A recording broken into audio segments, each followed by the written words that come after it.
नमस्कार, मैं डॉक्टर अमिताभ सिंह एक बार फिर आपका अपने कॉन्ट्रैक्ट लेक्चर सीरीज में स्वागत करता हूं। आज बात करेंगे सेक्शन 25 से 30 में डिस्कस किए गए वॉइड एग्रीमेंट्स।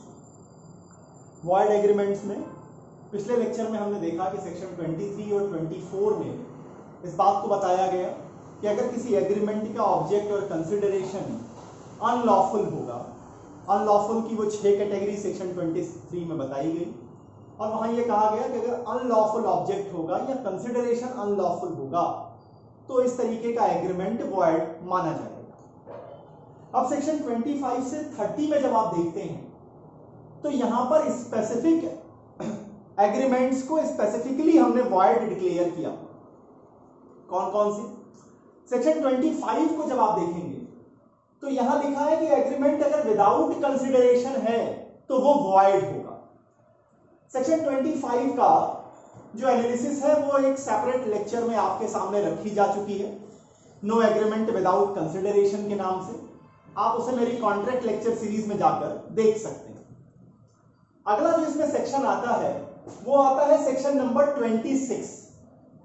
सेक्शन 26 का यह कहना है कि जहां पर कोई एग्रीमेंट किया जा रहा है और उस एग्रीमेंट के जरिए किसी मेजर व्यक्ति के, किसी ऐसे व्यक्ति के जो 18 साल की उम्र का हो चुका है, जो शादी के लिए जो एज ऑफ मेजॉरिटी है वो हो चुकी है, उसकी शादी को वो शादी ना करे, इसके अगर शादी से रोकने का अगर आप कोई एग्रीमेंट कर रहे हैं, मतलब कोई रिस्ट्रिक्शन लगा रहे हैं, रिस्ट्रेन लगा रहे हैं। किस तरीके का रिस्ट्रेन? कि वो व्यक्ति, अब देखिए रिस्ट्रिक्शन दो तरह की होती है, एब्सोल्यूट रिस्ट्रिक्शन भी लगा सकते हैं, पार्शियल रिस्ट्रिक्शन भी लगा सकते हैं। एब्सोल्यूट रिस्ट्रिक्शन का मतलब आप किसी हालत में शादी नहीं करेंगे। पार्शियल रिस्ट्रिक्शन हमारे समाज में ज्यादा देखने को मिलती है। जब बच्चे माँ बाप के सामने आते हैं और कहते हैं कि हमें XYZ लड़का या लड़की पसंद है, तो माँ बाप सबसे पहले एक साइकोलॉजिकल गेम खेलते हैं। कौन सी गेम? वो कहते हैं कि X को छोड़ दो, इसके अलावा तुम जिससे कहोगे उससे मैरिज करा देंगे। मतलब जिसको आप पसंद करते हैं उसके अलावा तुम जिससे कहोगे हम उससे मैरिज कराने के लिए तैयार हैं। तो यहां ध्यान दीजिएगा कि चाहे रिस्ट्रिक्शन एब्सोल्यूट लगाई जाए और चाहे रिस्ट्रिक्शन पार्शियल लगाई जाए, मतलब कि आप विशेष व्यक्ति से ही शादी नहीं कर सकते हैं, इस तरह का किया जाने वाला रिस्ट्रिक्शन लगाने वाले सारे एग्रीमेंट वॉइड होंगे। यहां बिल्कुल स्पष्ट रहिए कि चाहे वो एग्रीमेंट पूरी तरह से रिस्ट्रिक्शन लगा रहा हो कि आप मैरिज ही नहीं करेंगे, मैरिज के कॉन्ट्रैक्ट में ही नहीं जाएंगे, या पार्शियल रिस्ट्रिक्शन लगा रहा हो कि आप अमुक व्यक्ति से शादी नहीं करेंगे, अमुक को छोड़ दीजिए। लेकिन ध्यान दीजिएगा, अगर हिंदू लॉ में वो सपिंड रिलेशन में है, प्रोहिबिटेड डिग्री में है, तो वैसे भी आप शादी नहीं कर सकते। लेकिन अगर कोई दो व्यक्ति आपस में सपिंड रिलेशन में नहीं है, प्रोहिबिटेड डिग्री में नहीं है, अब सपिंड रिलेशन मतलब पिता के साइड से 5 पीढ़ी ऊपर और माता के साइड से 3 पीढ़ी के अंदर अगर दोनों व्यक्ति आ रहे हैं तो वो सपिंड कहे जाएंगे, वो लड़का और लड़की आपस में सपिंड कहे जाएंगे। प्रोहिबिटेड डिग्री के लिए भी एक लिस्ट दी गई है कि कोई भी व्यक्ति अपने सास से शादी नहीं कर सकता है, कोई भी लड़की अपने ही ससुर से शादी नहीं कर सकती है, बड़े भाई की पत्नी से भी शादी नहीं की जा सकती है। इस तरीके की एक लिस्ट है हिंदू लॉ में जो प्रोहिबिटेड डिग्री को डिस्कस करती है। तो अगर दो वयस्कों के बीच में, एक मेल और फीमेल के बीच में सपिंड का चक्कर नहीं है, प्रोहिबिटेड डिग्री का चक्कर नहीं है, और वहां एक रिस्ट्रिक्शन उनके ऊपर इंपोज की जा रही है कि वो या तो पूरी तरह से मतलब शादी के बंधन में आएंगे ही नहीं, या ये तो हो गया फुल रिस्ट्रिक्शन, या पार्शियल रिस्ट्रिक्शन। पार्शियल रिस्ट्रिक्शन कहने का मतलब कि अमुक व्यक्ति के अलावा आप जिससे चाहें उससे शादी कर सकते हैं। इस तरह की सारी रिस्ट्रिक्शन वॉइड होगी, उसका कोई लीगल इफेक्ट नहीं माना जाएगा। इसमें एक बड़ी इंपॉर्टेंट केस आती है राव रानी वर्सेस गुलाब रानी की।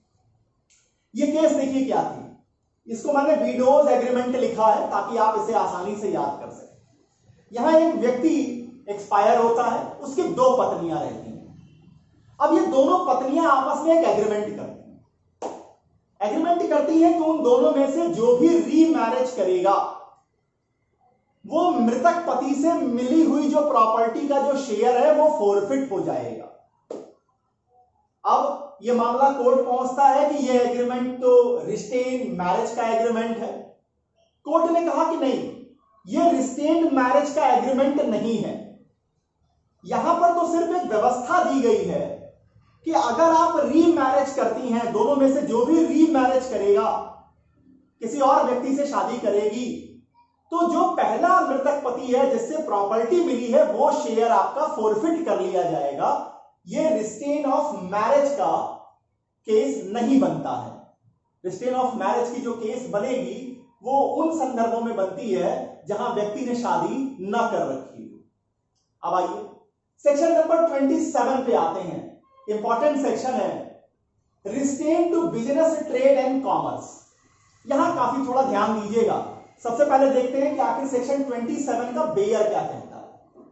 तो सेक्शन 27 की जब आप बेयर को देखते हैं तो वो लिखता है कि every agreement by which anyone is restrained, anyone मतलब कोई भी, anyone is restrained from exercising a lawful profession, comma, trade और business of any kind is to the extent of restraint, whether general or partial, qualified or unqualified, are totally void। समझिए section 27 क्या कह रहा है। Section 27 कह रहा है कि कोई भी ऐसा एग्रीमेंट जिसमें आप किसी भी व्यक्ति पर qualified, unqualified, full, partial, absolute, partial, किसी भी तरीके का रिस्ट्रिक्शन लगा रहे हैं कि वो व्यक्ति क्या क्या ना करे, कोई बिजनेस ना करे, किसी भी तरीके का कह लीजिए कि बिजनेस, ट्रेड और प्रोफेशन ना करे, ऐसा रिस्ट्रिक्शन बिल्कुल वॉइड होगा।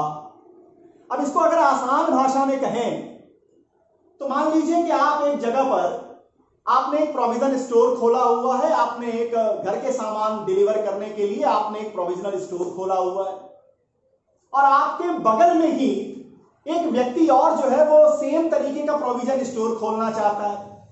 अब आप उससे एग्रीमेंट कर लेते हैं कि भाई साहब 50,000 रुपए मैं आपको दे दूंगा, अगले 4-5 किलोमीटर के अंदर तुम दुकान मत खोलना, अगले 4-5 किलोमीटर के अंदर तुम दुकान बिल्कुल मत खोलना, उससे मेरी दुकानदारी इफेक्टेड हो जाएगी। क्यों? क्योंकि आपको हर बिजनेस में रहता है कि कंपटीशन है, तो कंपटीशन जितना कम रहेगा उतना मार्जिन हमारी ज्यादा रहेगी। तो अगर आप ऐसा एग्रीमेंट करते हैं तो इस तरीके के सारे एग्रीमेंट, ऐसे सारे एग्रीमेंट जो उसको 5 किलोमीटर दूर भेजने वाले हो, या वो इससे ये एग्रीमेंट करें कि वो कभी इस तरह की दुकान ही ना खोले, इस तरह के सारे एग्रीमेंट आपके वॉइड होंगे। वो व्यक्ति आपके से पैसा लेने के बाद भी आपके बगल वाली शॉप में भी सेम प्रोविजन स्टोर खोल सकता है। आइए अब इस सेक्शन को डिस्कस किया, डिटेल में इसको समझाया है। केस का नाम है Nordenfelt versus Maxim Nordenfelt guns and animation company. यहां पर इस कॉन्सेप्ट को डिस्कस किया गया। क्या है आखिर, क्या कहा कॉन्सेप्ट में डिस्कस करके? यहां पर नॉर्डेनफेल्ड के केस में यह कहा गया, पहली पॉइंट, कि all such restrictions irrespective of the nature of the restriction, irrespective the nature of the restriction means the restriction may be absolute, may be partial, may be qualified, may be unqualified. If there is no specific reason, then such restrictions will be void. सीधा सीधा कि मतलब जो आप रोक लगा रहे हैं वो पूरी तरह से लगा रहे हैं, आंशिक तरीके से लगा रहे हैं। अगर इस रोक का कोई स्पेशल जस्टिफाई रीजन नहीं है तो ऐसी रिस्ट्रिक्शन वॉइड मानी जाएगी। Number second point, special reason है या नहीं, ये लॉ एंड फैक्ट का मिक्स क्वेश्चन होगा। और आप इसे कैसे देखेंगे? कोई भी रीजन स्पेशल जस्टिफाई रीजन में कब माना जाएगा? तीसरा पॉइंट कहता है कि जब जो आप जस्टिफाई रीजन ले रहे हैं वो पार्टीज के इंटरेस्ट में है, either in the interest of the parties or in the interest of the public, then such justification will be treated as special justified reason। मतलब आप जो स्पेशल रीजन की बात कर रहे हैं वो या तो पार्टीज के म्यूचुअल इंटरेस्ट में हो, ऐसा नहीं कि सिर्फ एक पार्टी के इंटरेस्ट में हो, ध्यान दीजिएगा, नॉर्टन-फेल्ट के केस में साफ कह रखा है कि वहां दोनों पार्टीज का इंटरेस्ट मीट आउट होना चाहिए, या तो पब्लिक का इंटरेस्ट मीट आउट होना चाहिए। एंड नंबर 4 पॉइंट नॉर्टन-फेल्ट के केस में यह निकल के आई कि यह साबित कौन करेगा स्पेशल जस्टिफाई रीजन को? वो व्यक्ति साबित करेगा जो प्लीड कर रहा है, जो प्लीड कर रहा है कि हमारा जो एग्रीमेंट है वो रिस्ट्रेन की बात नहीं कर रहा है, हमारा एक स्पेशल जस्टिफाई रीजन वाला रिस्ट्रिक्शन है, इसलिए हमें इसकी परमिशन मिलनी चाहिए। तो वो आदमी क्या करेगा? बर्डन ऑफ एविडेंस किसके सर पे है? उस आदमी के सर पे है जो प्लीड कर रहा है। नेक्स्ट आते हैं, इसमें 2-3 और आपको इंपॉर्टेंट केसेस हैं जिसके जरिए आप इस रिस्ट्रिक्शन को पूरा समझ सकेंगे। नंबर 2 है शेख कालू वर्सेस राम शरण भगत का मुकदमा है। शेख कालू का मुकदमा ये बिहार से रिलेटेड है, बिहार के पटना से है। यहां पर हुआ क्या था कि पटना शहर में 30 ऐसे लोग थे जो कि कंघी का निर्माण करते थे, कॉम्ब बनाते थे। उन 30 में से 29 लोगों के साथ एक एग्रीमेंट किया गया। एग्रीमेंट करके कहा गया कि आप जितना कॉम्ब बनाएंगे वो सारा का सारा कॉम्ब आप हमें बेचेंगे। किसने कहा था? राम शरण भगत ने कहा था कि सारा का सारा कॉम्ब आप हमें को डिलीवर करेंगे। लेकिन ध्यान दीजिएगा, लेकिन राम शरण भगत के पास यह ऑप्शन अवेलेबल था कि वो बिना किसी रीजन के आपके माल को रिजेक्ट कर सकता था। मतलब आपके जो बनाने वाले थे उनके ऊपर रिस्ट्रिक्शन थी कि वो जितना बनाएंगे वो केवल और केवल राम शरण को ही देंगे, दूसरे को नहीं बेच सकते हैं। लेकिन राम शरण कहता है कि मैं इसको किसी भी समय बिना जस्टिफाई, बिना किसी कारण बताए आपके माल को रिजेक्ट भी कर सकता हूं। तो इसको भी माना गया कि ये रिस्ट्रिक्शन है बिजनेस, ट्रेड और कॉमर्स को लेकर के। ये प्रोफेशन, ट्रेड, कॉमर्स को लेकर के रिस्ट्रिक्शन है, इसलिए इसको वॉइड डिक्लेयर किया गया। अब आइए, तीसरी केस आती है Oakes and company versus Jackson की। अब देखिए, जैक्सन वाली केस को अगर आप समझेंगे तो ये बात समझ में आएगी कि जब कोई व्यक्ति आपके यहां सर्विस में आता है, जब कोई व्यक्ति आपके यहां सर्विस करने आता है और वो फुल टाइम सर्विस करने आ रहा है, जब वो फुल टाइम सर्विस करने आ रहा है तो आप उसके ऊपर ये रिस्ट्रिक्शन लगा सकते हैं कि जितने दिन वो आपके यहां सर्विस कर रहा है उतने दिन वो किसी और के यहां सर्विस नहीं कर सकेगा। ध्यान दीजिएगा, रिस्ट्रिक्शन पे ध्यान दीजिएगा। अगर आप पार्ट टाइम सर्विस ले रहे हैं तो ये रिस्ट्रिक्शन आप नहीं लगा सकेंगे। अगर कोई व्यक्ति आपके यहां फुल टाइम सर्विस कर रहा है तो आप ये रिस्ट्रिक्शन लगा सकेंगे। हर कंपनी में होता है कि अगर आप एक कंपनी में फुल टाइम वर्क कर रहे हैं तो आप सेम तरीके के काम दूसरी कंपनी में नहीं करेंगे। तो इस तरीके के रिस्ट्रिक्शन को वैलिड माना जाता है। अब यहां क्या था, Oakes and company versus Jackson के केस में क्या था? यहां रिस्ट्रिक्शन ये थी कि जब आप काम छोड़कर जाएंगे तो मद्रास शहर से 800 किलोमीटर, 800 माइल की एरिया में आप कहीं काम नहीं कर सकते। अब इस रिस्ट्रिक्शन को भी वॉइड डिक्लेयर किया गया। कहा गया कि ये बहुत बड़ी रिस्ट्रिक्शन है, जब तक कोई व्यक्ति आपके यहां काम कर रहा है तब तक आप रिस्ट्रिक्शन लगा सकते हैं, तब तक आप उसके यहां रिस्ट्रिक्शन लगा सकते हैं कि ठीक है भाई, आप जो है सेम नेचर का काम किसी और के लिए नहीं करेंगे। या मान लीजिए आपके लिए, आपके साथ उसका एग्रीमेंट 5 साल का है, वो समय से पहले छोड़ दिया है, 1 साल के बाद ही छोड़ देता है, 4 साल बचे हुए हैं, तो आप ये रिस्ट्रिक्शन अगले 4 साल तक उसके ऊपर कैरी फॉरवर्ड करा सकते हैं। लेकिन ध्यान दीजिएगा, अगर आपके साथ उसका एग्रीमेंट खत्म हो चुका है, अब आप ये कह रहे हैं कि अगले 800 किलोमीटर तक, 800 माइल्स तक, 2000 किलोमीटर तक, 5000 किलोमीटर तक, 5 स्टेट में, 10 स्टेट में, 15 स्टेट में आप सर्विस नहीं कर सकते हैं। इस तरीके के रिस्ट्रिक्शन वॉइड डिक्लेयर किए गए। एक और लीडिंग केस देखिए, केस का नाम है Charles versus McDonald. Charles versus McDonald के केस में क्या था, एक व्यक्ति था, वो एक डॉक्टर के पास पहुंचता है और कहता है कि मुझे आप अपने असिस्टेंट के रूप में एक्सेप्ट कर लीजिए। इन दोनों के बीच में यह एग्रीमेंट 3 साल के लिए किया गया और उसमें यह शर्त लगाई गई कि वो व्यक्ति जो असिस्टेंट के रूप में काम कर रहा है वो अपनी प्राइवेट प्रैक्टिस नहीं करेगा। जितने दिन वहां सर्विस कर रहा है उतने दिन वो अपनी प्राइवेट प्रैक्टिस नहीं करेगा। उस व्यक्ति ने क्या किया, 1 साल बाद डॉक्टर की सेवा को छोड़ दिया और प्राइवेट प्रैक्टिस शुरू करने लगा। अब डॉक्टर पहुंचे कोर्ट ने कहा कि देखिए 3 साल का आपका एग्रीमेंट था, वैलिड एग्रीमेंट है, जितने दिन के लिए आप यहां आए थे उतने दिन तक आप प्राइवेट प्रैक्टिस नहीं करने का प्रोविजन था, आपने अपनी मनमर्जी से छोड़ा है, 1 साल बाद 2 साल तक और आप प्राइवेट प्रैक्टिस नहीं कर सकेंगे। और यही कोर्ट ने कहा लेकिन अगर आपको गलत तरीके से निकाल दिया गया है, अगर बेसलेस तरीके से आपको निकाला गया है, इलीगल तरीके से आपको हटाया गया है, वहां पर रिस्ट्रिक्शन ऑटोमेटिक रिमूव हो जाएगी, आप जो है अपना काम कर सकते हैं। आगे चलिए, अब आते हैं कि क्या सेक्शन 27 में जो ये रिस्ट्रिक्शंस बताई गई हैं, जो रिस्ट्रेन है ट्रेड कॉमर्स का, इसके कुछ एक्सेप्शन भी हैं, तो इसके कुछ एक्सेप्शंस भी हैं। पहला एक्सेप्शन जो है वो सेल ऑफ गुडविल का है। मतलब सेल ऑफ गुडविल को अभी आप बिग बाजार के सेल से समझ लीजिए, वहां से आपको क्लियर हो जाएगा। बिग बाजार, जिस दमानी साहब ने इसको खड़ा किया, जिस साहब ने इनको खड़ा किया, उसने इस बिग बाजार की डील को, बिग बाजार क्या है, एक दुकान का नाम नहीं, एक गुडविल है, इसको उन्होंने रिलायंस इंडस्ट्रीज को बेच दिया। अब रिलायंस इंडस्ट्रीज और इनके बीच में हुए एग्रीमेंट को पढ़िए तो वहां यह लिखा हुआ है कि बिग बाजार के जो ओनर रहे वो अब सेम नेचर का बिजनेस अगले 10 साल तक नहीं कर सकेंगे। क्यों?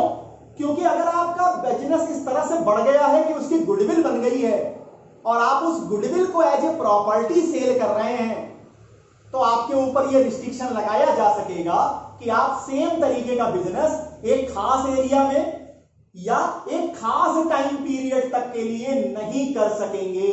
ऐसा करना उस गुडविल के खरीदार के इंटरेस्ट को प्रोटेक्ट करने के लिए जरूरी है। Number second exception. दूसरा, तीसरा, चौथा और जो 5वां एक्सेप्शन है, यह पार्टनरशिप एक्ट से लिया गया है। अब पार्टनरशिप एक्ट के 4 अलग अलग सेक्शंस पे ध्यान दीजिएगा। सेक्शन नंबर 11(2) भी कहता है कि जब लोग पार्टनरशिप फर्म बना रहे हैं, पार्टनरशिप में आ रहे हैं, वो इंटर कर रहे हैं, तो वो ये एग्रीमेंट कर सकते हैं, ये रिस्ट्रिक्शन लगा सकते हैं कि फर्म से मिलता जुलता बिजनेस उसमें से कोई भी पार्टनर सेपरेट तरीके से नहीं कर सकेगा। ये तो हो गई कि जब आप पार्टनरशिप फर्म में इंटर कर रहे हैं। सेक्शन 36 क्लॉज 2C जो है पार्टनरशिप एक्ट का, ये सेम तरीके का रिस्ट्रिक्शन रिटायरिंग पार्टनर के ऊपर भी लगाया जा सकेगा, एक खास एरिया को लेकर के भी और एक खास टाइम पीरियड तक के लिए भी रिस्ट्रिक्शन लगाया जा सकता है, जो रीजनेबल होना चाहिए। सेम तरीके के रिस्ट्रिक्शन सेक्शन 54 क्लॉज D में डिसोल्यूशन ऑफ पार्टनरशिप फर्म के केस में भी लगती है। फर्म डिसोल्यूट कर रही है, कुछ पार्टनर्स बाहर निकल रहे हैं, ब्रेक कर रहे हैं, तो जो लोग बाहर निकल रहे हैं उनके ऊपर ये रिस्ट्रिक्शन लगाई जा सकती है। ये वैलिड रिस्ट्रिक्शन होगी कि वो सेम नेचर का बिजनेस जो है वो एक खास एरिया में या और एक खास टाइम पीरियड तक नहीं कर सकेंगे। लास्ट जो इसका है सेक्शन 55 क्लॉज 3 पार्टनरशिप एक्ट का, ये कहता है कि जब पार्टनरशिप फर्म की गुडविल सेल की जा रही है, जब मान लीजिए वो फर्म जो है वो उसका इतना बड़ा नाम हो गया कि अब उसकी गुडविल सेल हो रही है, तो जो गुडविल सेल कर रहा है उसके ऊपर ये रिस्ट्रिक्शन लगाई जा सकेगी, उन पार्टनर्स के ऊपर लगाई जा सकेगी कि आप जो है सेम नेचर का बिजनेस किसी खास स्पेसिफिक एरिया में या कुछ खास स्पेसिफिक टाइम पीरियड के लिए जो रीजनेबल होना चाहिए, ये अलग अलग सर्कमस्टांसेस में अलग अलग होगा, तक आप नहीं कैरी कर सकेंगे। तो इतनी चीजें हैं आपकी सेक्शन नंबर 27 में। यहां पर जो इंपॉर्टेंट चीजें होंगी वो ध्यान दीजिएगा। नॉर्टन-फेल्ड की केस इंपॉर्टेंट है क्योंकि ये कॉन्सेप्ट डिस्कस करेगी। इसके बाद शेख कालू में कॉम्ब में क्या था, एक मार आप सारा देंगे, लेकिन हमारे पास यहां पर जो आपके राम शरण थे, इनके पास पावर थी कि वो रिजेक्ट कर सकते हैं, तो इस तरह के रिस्ट्रिक्शन को कहा गया कि नहीं, ये जो आपकी शर्तें हैं ये ट्रेड बिजनेस के विरोध में है, इसलिए वॉइड है। इसके बाद ओक्स एंड जैक्सन की कंपनी की केस आती है। यहां सर्विस छोड़ने के बाद कहा गया कि छोड़ने के बाद आप 800 मील के अंदर किसी तरह इस तरह का काम नहीं कर सकेंगे, उसे वॉइड डिक्लेयर किया गया। और इसके बाद मैकडोनल्ड की केस में यह बात निकल के आई कि जब आप किसी की सर्विस में जा रहे हैं फुल टाइम, तो जब आप फुल टाइम सर्विस कर रहे हैं तो जितने दिन आप उसके साथ सर्विस कॉन्ट्रैक्ट आपका बन रहा है उतने दिन आप सेम नेचर के काम किसी और के लिए नहीं करेंगे, किसी और फर्म में नहीं करेंगे। इसके एक्सेप्शंस क्या है? गुडविल का सेल, और फिर 4 आपके रिस्ट्रिक्शंस आते हैं, 4 एक्सेप्शंस आते हैं पार्टनरशिप फर्म से।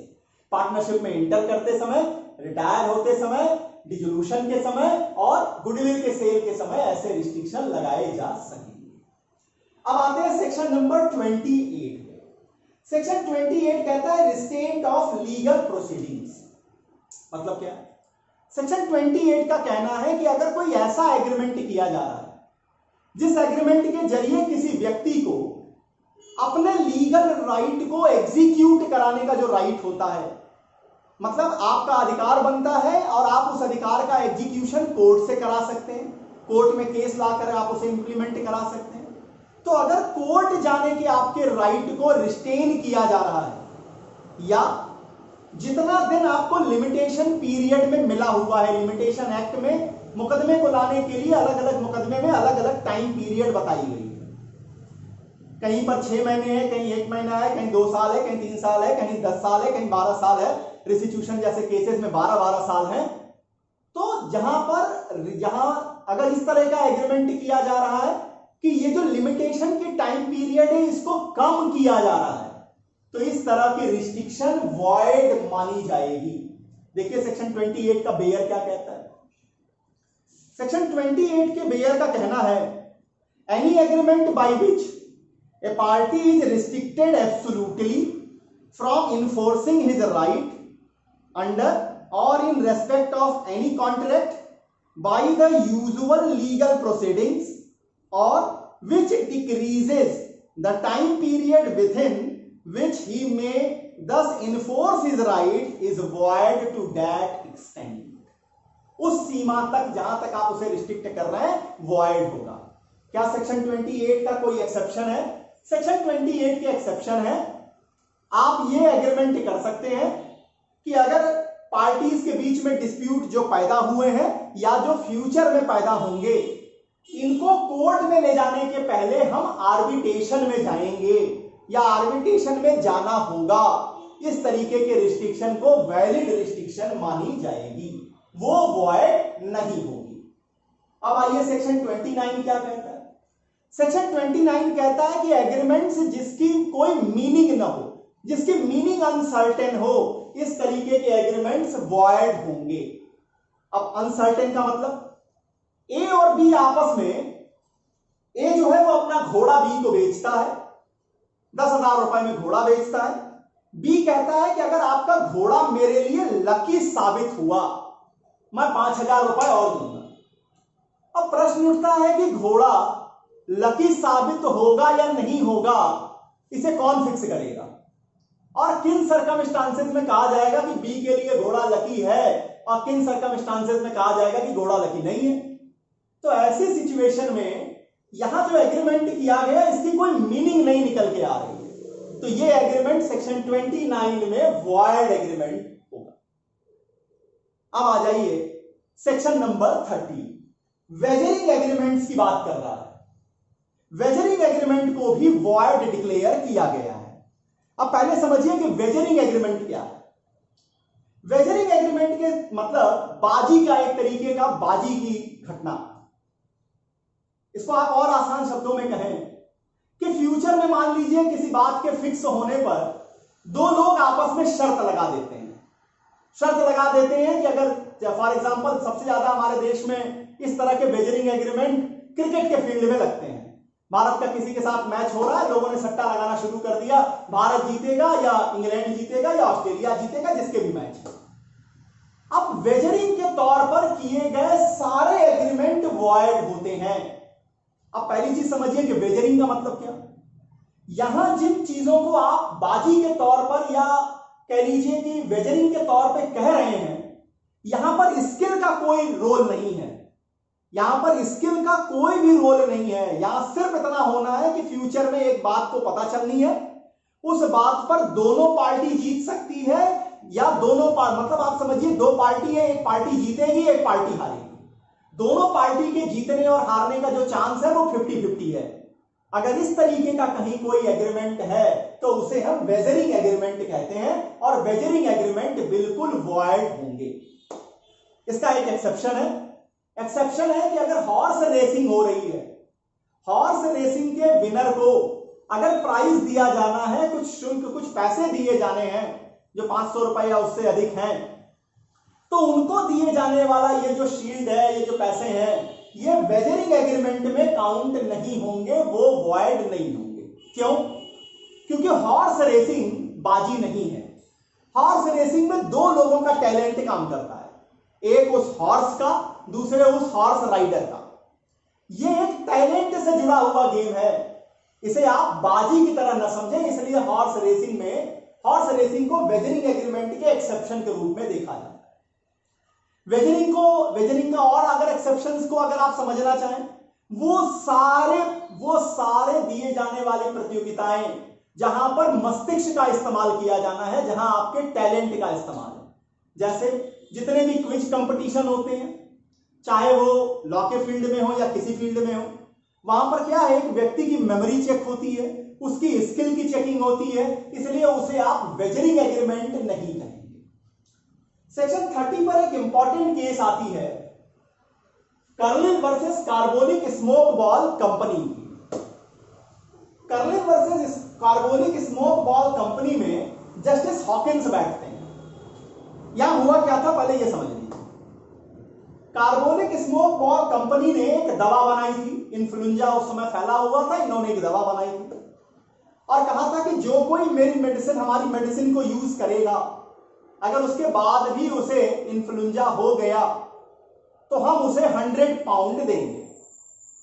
और अपनी बात को गारंटीड करने के लिए उन्होंने कहा कि हमने अमुक बैंक में 10,000 पाउंड इसके लिए रख दिया। कार्लिन दवा को लेती हैं, लेकिन उसके बाद भी इनको फ्लू हो जाती है।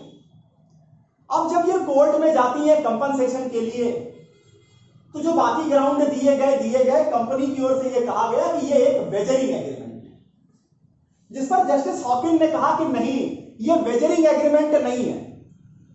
वेजरिंग एग्रीमेंट तब होता है जब दोनों पार्टी के जीतने के और हारने के बराबर चांस होते हैं। यहां क्या है, यहां कंपनी के जीतने का कोई चांस नहीं है।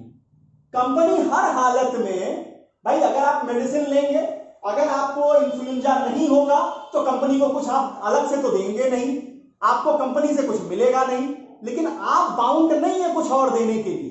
हाँ, अगर आपको फ्लू हो जाएगा तो कंपनी ने जिम्मेदारी ले ली है 100 पाउंड चुकाने के लिए। तो मतलब जीतेगा कौन? केवल और केवल पार्टीज जीत सकती है। यहां कभी भी कंपनी जीत ही नहीं सकती है, 50-50 का कोई चांस नहीं है।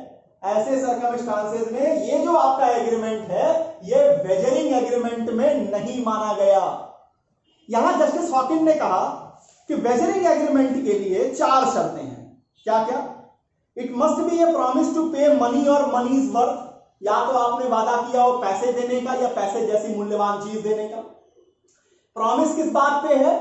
कंडीशन पे डिपेंड है, happening of A future event इस केस में थी, अगर आपको फ्लू हो गई मेरी दवा लेने के बाद भी, तो आपको हम 100 पाउंड देंगे।